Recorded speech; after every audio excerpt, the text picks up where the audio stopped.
Hello. Today we're going to be talking about the connection between social emotional learning, SEL, in American schools and sex education. It's a very important trend and it is not a positive one. I am Linda Harvey and I'm going to present some information to you that is the result of research done by Marcia Metzger of parentsonthelevel.com, Diane Stover of protectohiochildren.net, and myself, Linda Harvey, at missionamerica.com. We are all three members of the national group Protect Child Health Coalition. We've teamed up to paint a picture for parents about an emerging and very alarming trend in schools. And this is all included, by the way, in a document that is on our three websites, and I'll give more information at the end. Some of what I cover is going to be at times a tad graphic, and I'm just giving you a warning, but it's necessary for some of the critical points that need to be made. If you care about responsible, truly abstinence-focused sex education in your child's school and in your child's life, you will be shocked at what I'm about to cover. As SEL, social emotional learning, becomes more and more widely adopted in schools, the abstinence focus is likely to be moved to the side and replaced with a type of sex education called comprehensive sex education, CSE. And so I'm going to start sharing my slides with you now and go through this connection between SEL and CSE.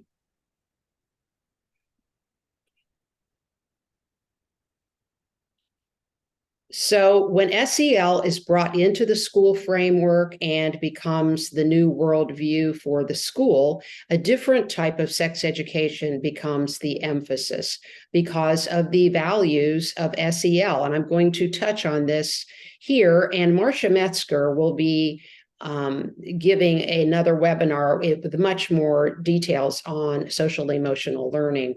But what happens is that we need because we all care about the optimal health outcomes for our children, we need to preserve abstinence-focused sex education and look, quite frankly, at the dangers of comprehensive sex education, or CSE. So let's go to the next slide. Many parents are already discovering that CSE, the more explicit type of sex ed, is in their schools. And if it's there, you need to work hard as a parent to remove it.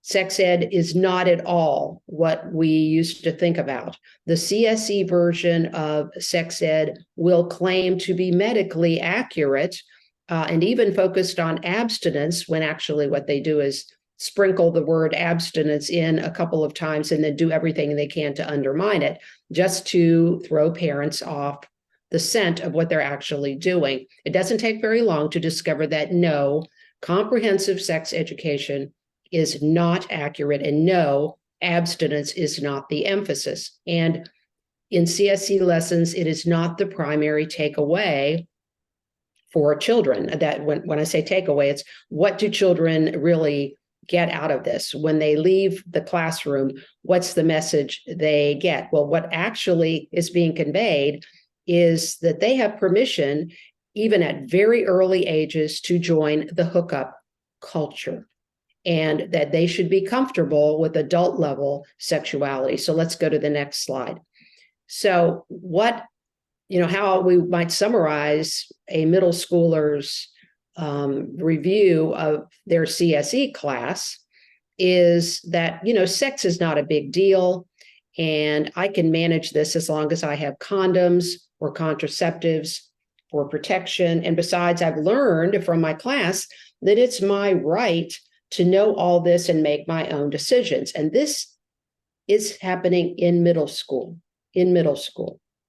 What is happening in middle school is that you have children, and this is quite common in CSE, and this is an example. I'm going to give you one of these more explicit examples, is that they actually handle condoms in many of the curricula, and I'll talk about some of those, place them on a replica of the male anatomy or something similar. And that instructor in doing that is not teaching them skills about condoms. they are sexualizing children, destroying innocence, and making them quite comfortable with feeling like this is okay, I can do this. This is really not a high-risk sexual behavior. Well, where does all this come from, and how is it connected with social emotional learning, one of the biggest new trends in education? So let's go to our next slide then. So is social emotional learning, SEL, is it a positive or a negative in schools? So I'm going to just take a little detour and give you a quick overview of how SEL is being implemented in schools.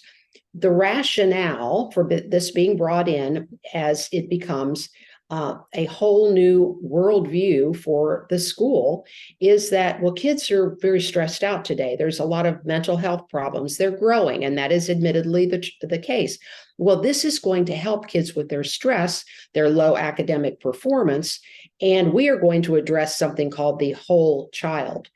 So just stop and think about that. This has slipped into conversations everywhere, in schools, in education discussions, looking at the whole child. Well, no, they don't have authority for the whole child. You, the parent, have the authority for the moral, academic, social, spiritual, and health and welfare upbringing of your child.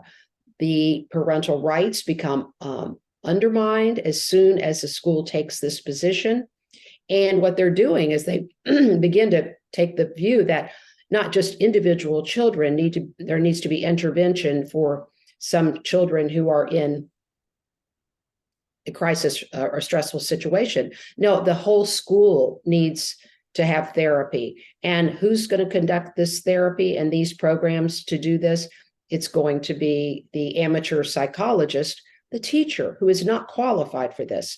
The other thing that happens, and Marcia Metzger will cover this in a lot more detail, but the data and records and evaluations on all of this will follow the child for the rest of their school life. And so if there's a quick snap judgment made of your child that they are obsessive, or they're very introverted, or they have struggle academically, even if the grades don't show it,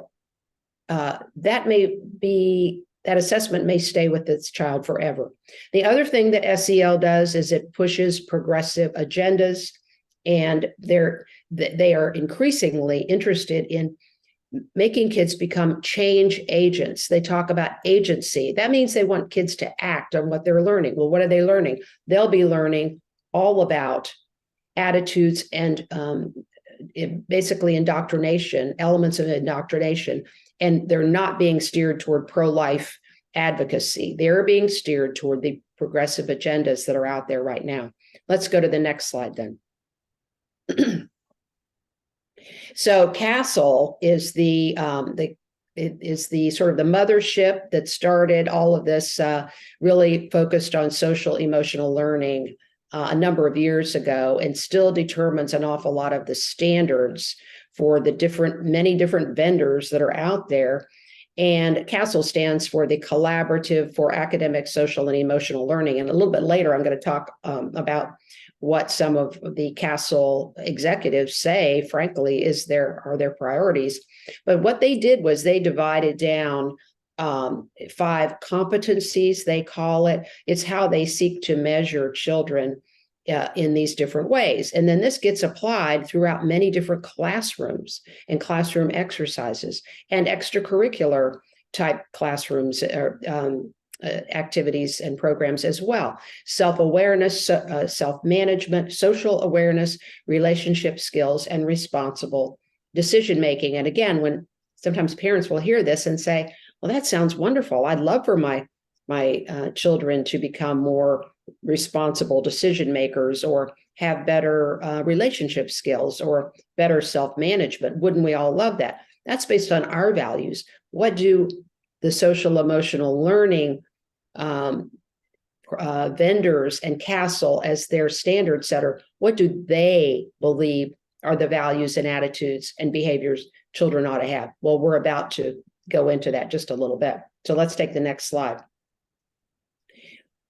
The thing that drives social emotional learning in virtually every single one of the programs that we've seen out there is diversity, equity, and inclusion. DEI is where they're going.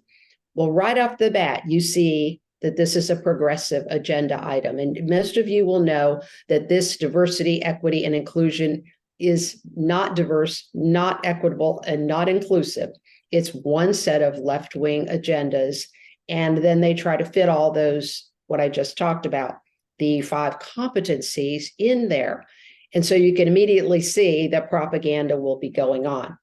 They sometimes will do surveys, and they're one of the big vendors for social emotional learning is Panorama. You may have heard some publicity about Panorama. Well, Panorama has surveys that will ask children questions like, and this is in late elementary school. They'll be asking questions about things like gender identity and sexual orientation sometimes with or without parental permission, and parents have caught vendors doing that. But even more broadly, they will ask things like, how sure are you that you can learn all the topics presented to you in class? Or how often are you able to control your emotions? So just think about that. This in and of itself creates anxiety in a lot of kids. Kids are very suggestible. If you have a very serious child or one who's not prone to just tossing things aside and taking things casually, they may really start to be introspective about any of these and say, maybe I don't control my emotions. Maybe I need to. Maybe I can't learn all the topics. Oh dear, what am I going to do? And become just that much more stressed. So many of the curriculum items, the activities and the lessons put forward by social emotional learning create anxiety in and of themselves. And then the next level of SEL is transformative SEL. That's really where the CASEL executives want to take the next level of SEL vendors into, where they want to really push social justice, sexual rights. You have reproductive rights. Does this sound like the pro-abortion agenda? Yes, it is. And anti-racism. They are pushing the equity and anti-racism definitions of the recent racial politics. And as many of us have discovered, this is not Martin Luther King saying, you need to be measured based on the content of your character, not the color of your skin. Anti-racism and equity means that in current racial politics, that you do judge based on skin color, you do divide based on skin color and snap judgments. And when you look at it, it's another form of bigotry and stereotyping that nobody needs and is not fair to children of any color in our schools. This is what the CASEL executives are pushing. They would like to see social emotional learning based much more on equity and to push that area of activism as well. And in our document that you can look and get many more details on all of this, we give some links to some of the statements of the CASEL executives about where they're directing social emotional learning. The other term they use sometimes is identity safe, which is a way of saying that any identity of the identities that are out there, maybe they're racial, maybe they're ethnic, maybe they're LGBTQ, one of those identities, that if a child declares that, then we have to affirm them. Again, this is in direct conflict with what many parents will find to be acceptable. And that's what one of the reasons you have parents lining up at school board meetings is they discover this and they say, I don't think so. And you find out that guess who's pushing this? Social emotional learning. The promotion of the lesbian, gay, bisexual, transgender, and queer agenda is everywhere in SEL, and there's only one acceptable view. The goal is, you quickly find out, is to normalize all of these behaviors and equate them with race, which does not fit. There is no evidence that any of these things are inborn. There's the opposite evidence that is out there, that they are changeable, and those are identities that would be good to present to kids. former homosexuals and former transgenders, but we're not seeing a lot of that in schools. And so the other thing that happens is that back to sex education, abstinence sex education, which establishes the nuclear family, male-female norms, they will conflict with these SEL priorities. So let's go to the next slide then. So this is the reason that abstinence, Marcia Metzger is the one that found this out when she started looking at rural Georgia, when she is a longtime abstinence instructor, and she came from Pennsylvania, which she had no problem gaining access to schools and teaching clearly abstinence-focused education there.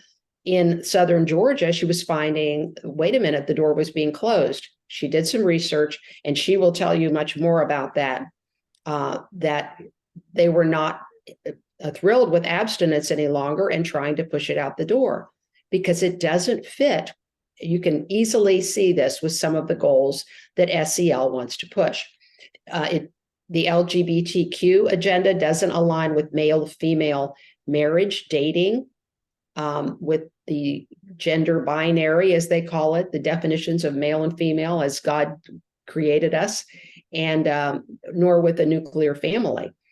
The other thing that happens, and here I'm going to get a little graphic again, but the comprehensive sex education has been pushing to embrace the teaching and normalizing the behaviors of anal and oral sex, even among middle schoolers and high schoolers, as normative, because those are behaviors most closely associated with the LGBTQ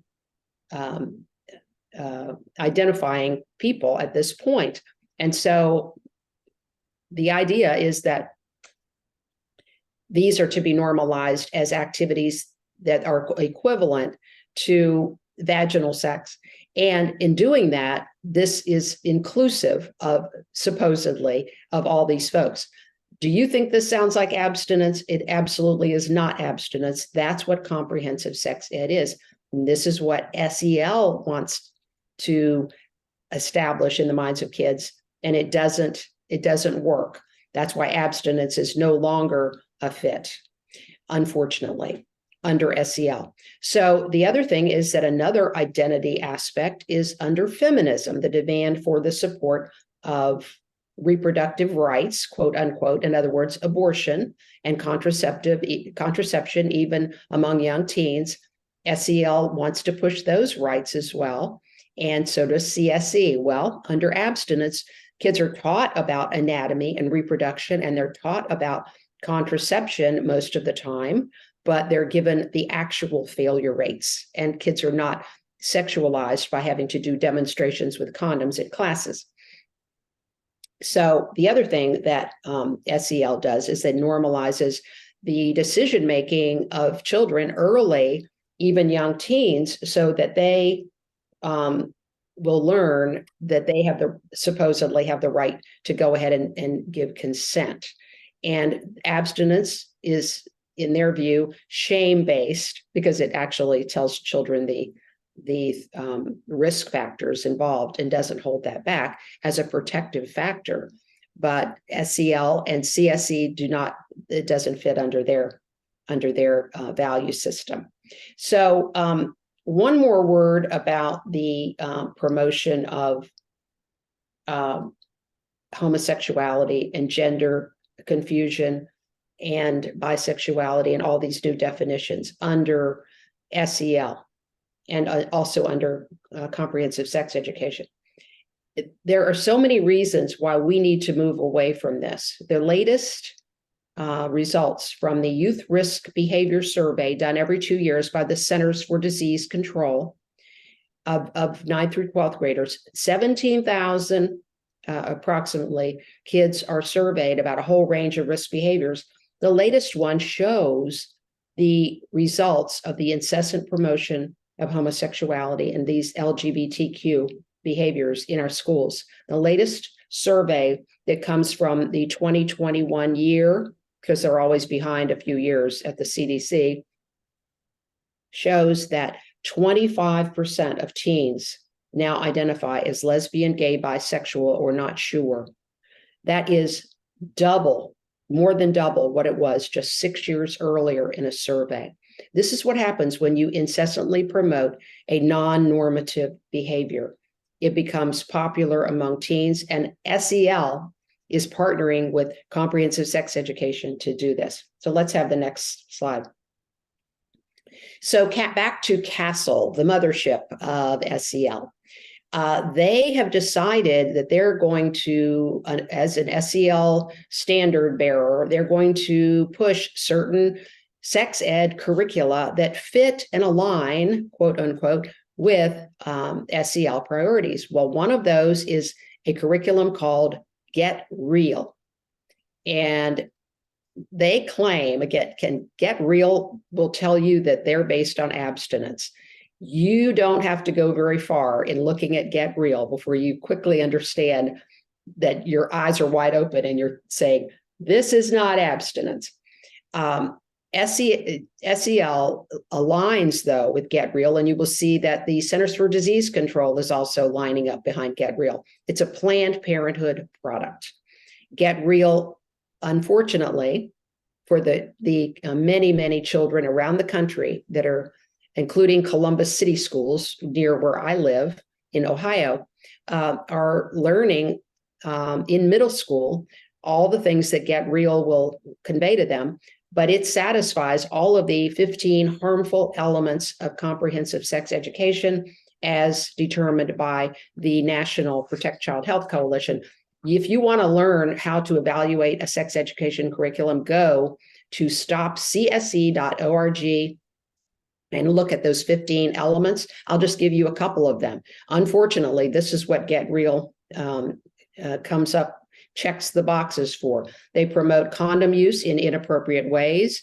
They teach children that they have the right, even early, to consent to sex. They promote homosexual and bisexual behavior, anal and oral sex, abortion and contraception, and all of the gender ideology. They undermine parents or parental rights, and even all traditional values and beliefs, and there's more. So if you want to know more about that, I would Google the 15 harmful elements of CSE. So in our document, I'm not going to go through a lot of these. We give a lot of examples about the CSE and SEL connection. I'll just give you a couple of them. They show up in Iowa, Michigan, California, Utah, Illinois, and so on. More and more school systems are doing this. And the closer you look, the more horrifying it becomes, because CSE itself, comprehensive sex education, is horrifying. For instance, the SEL vendor called Second Step, okay, in Utah, 8th graders were given a resource called Love is Respect. That's a website. It sounds innocuous, right? You go to this website and it is so graphic and so obscene for teens, and they're not the only one. There are many of them. It normalizes sex in all directions, and it has a quick escape key so that kids can get out of there and not have their parents know that they're there. That's how bad that site is. But this is an SEL vendor that's promoting that. Another SEL vendor is called Purpose Prep, and they have videos that featuring a young man who is kind of gender non-binary and talks about how wonderful it is to come out as LGBTQ. And he has another video about safer sex, undermining abstinence, and also recommending that teens go around their parents and go to these like Planned Parenthood clinics and so on. Getting a drink of water here.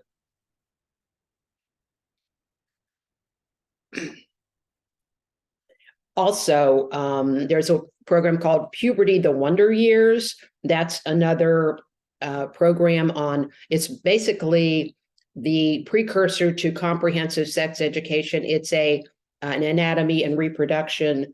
That's how it's sold to parents anyway. It's being taught to 4th, 5th, and 6th graders in many school systems, and they proudly say that they're aligned to SEL. This program has a very heavy emphasis on selling children the idea that you can change your gender and your sex, and also to sexual orientation, and they're presented as fact to children. So I'm not going to go through any more of these. I urge you again to consult the document that we have on all three of our websites. And those websites, again, are parentsonthelevel.com, protectohiochildren.net, and missionamerica.com. Well, the other thing that happens is that so let's go to the next slide. See, the Centers for Disease Control is going to connect their new national health standards to CSE through SEL, and I'll give you a little bit more about that in a bit. So our next slide is about Get Real.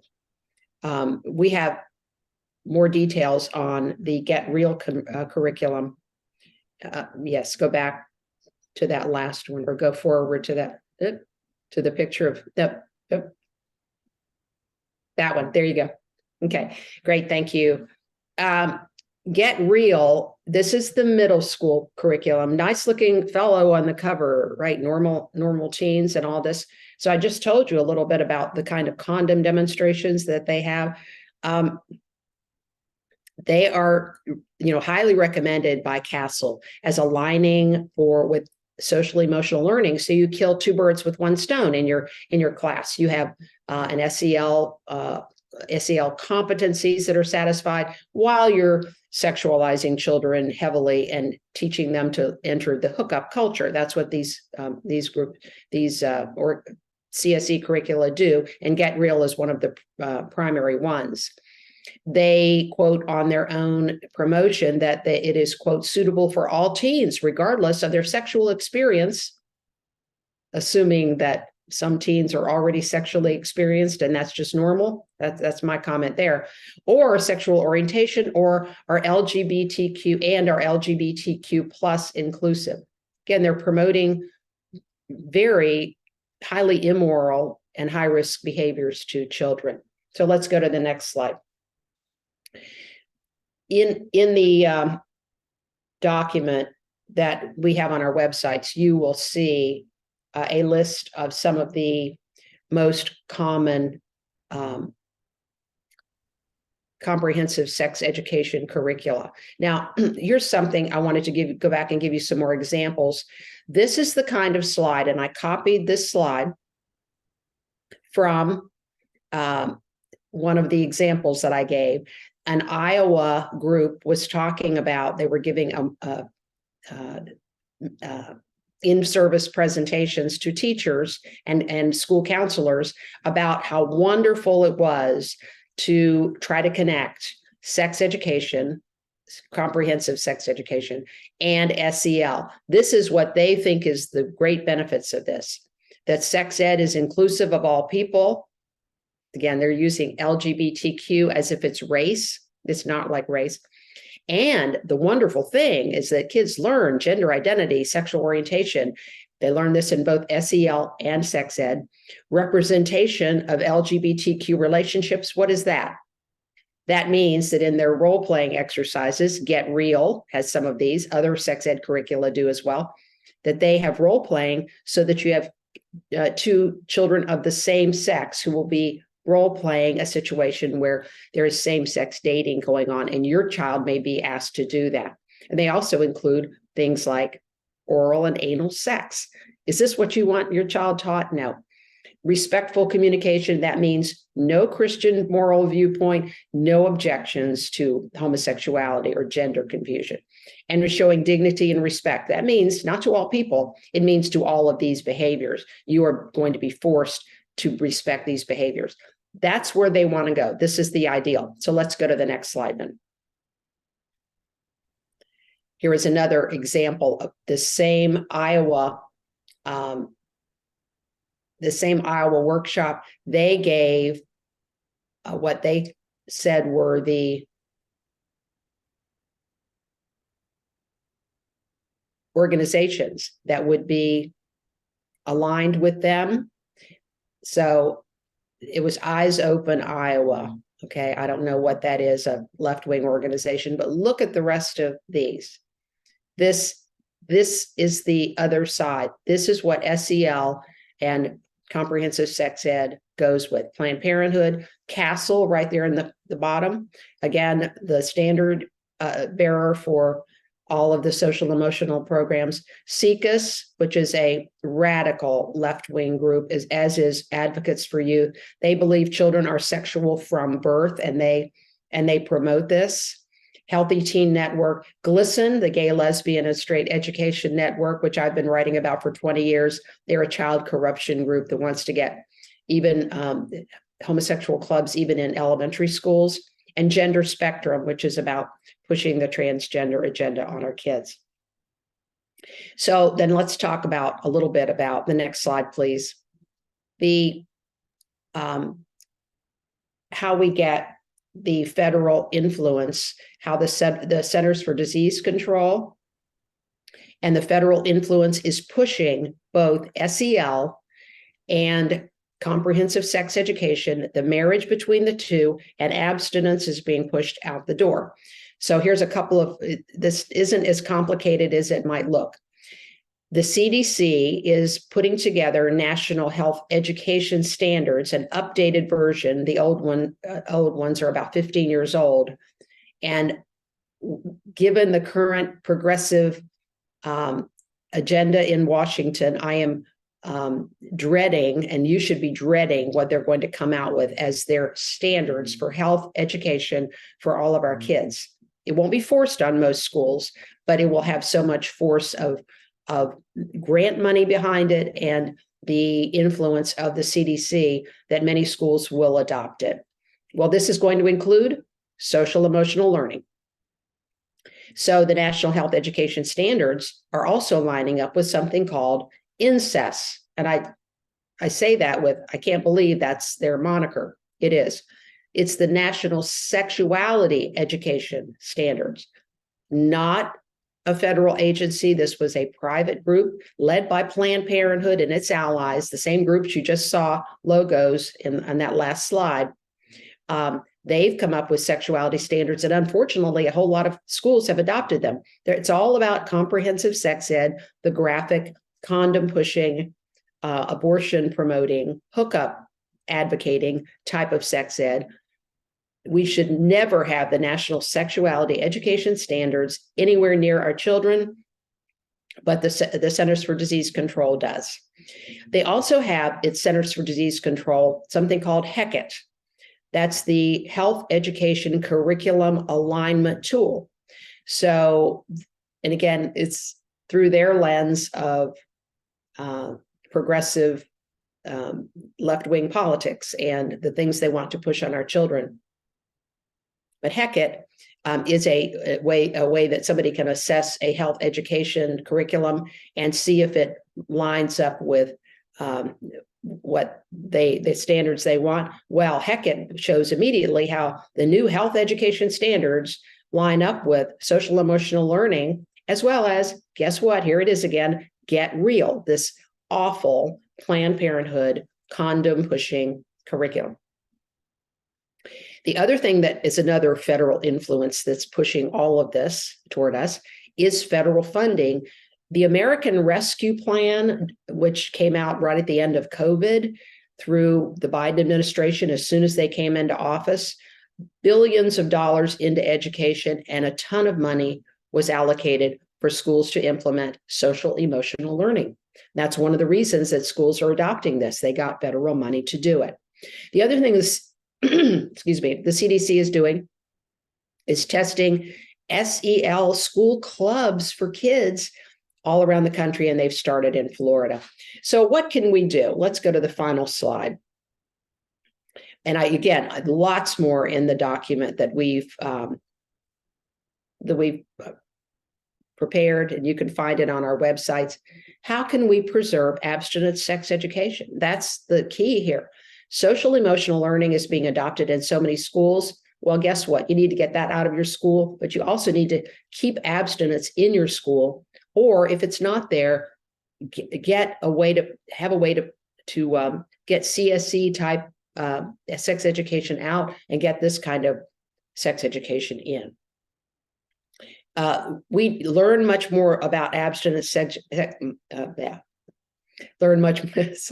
learn much more about abstinence sex education on our websites, if you will, and also Protect Child Health Coalition nationally has a lot about abstinence on their website. Also, challenge the expansion of SEL in your school and learn about the benefits of abstinence and overcome the common talking points to disparage abstinence education. If there's a way to do that, please do so. They will say that abstinence is not medically accurate. That is not true. Abstinence programs absolutely give the latest statistics on failure rates. The comprehensive sex education people don't like the fact that they do that, so they put out false labeling like that they're not medically accurate. They are medically accurate, and they're much better for kids. We know that children do better with abstinence education all along the way. From the very first time they begin to reach adolescence and they are faced with the trials of puberty, this is the most beneficial. Looking at the fact that you do not have to have sex when you're a teenager. You can wait, and we can show you how you can do that. And responsible teachers and adults will put abstinence education in front of our children. So that's the end of my presentation. And I would just like to say one more thing, that for more information, as I said before, go to our websites. Parentsonthelevel.com is Marcia Metzger. She's the head of that group. ProtectOhioChildren.net. Diane Stover is head of that group. And my group is Mission America, and that's missionamerica.com. And we all have lots more information on all of this. I thank you so much for listening today.